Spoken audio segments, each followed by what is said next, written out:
เคยสงสัยไหมว่าพระอรหันต์ที่มีฤทธิ์มากที่สุดในพระพุทธเจ้ากลับต้องเสียชีวิตอย่างน่าสลดพระรูปนั้นคือ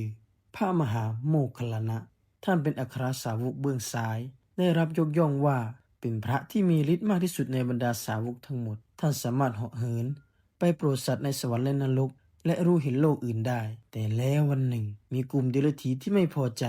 จ้างโจรมาดักทำร้ายท่านตอนแรกท่านใช้ฤทธิ์นี้ได้หลายครั้งแต่เมื่อกรรมเก่าตามทันฤทธิ์ทั้งหมดก็ไม่อาจช่วยได้ในอดีตชาติท่านเคยทำกรรมหนักไว้คือฆ่าพ่อแม่ของตนเองกรรมนี้เรียกว่าอนันตริยกรรมในที่สุดโจรได้ลุมทำร้ายท่านจนกระดูกแตกแทบทั้งล่างแต่ด้วยสมาธิอันสูงส่งท่านยังพยุงชีวิตขานไปกราบลาพระพุทธเจ้าเป็นครั้งสุดท้ายไม่นานหลังจากนั้นพระมหาโมคคัลลานะก็เข้าสู่ปรินิพพานเรื่องนี้จึงถูกเล่าต่อกันมาว่าแม้ผู้บรรลุธรรมสูงสุดแล้วกรรมที่เคยทำไว้ก็ยังให้ผลได้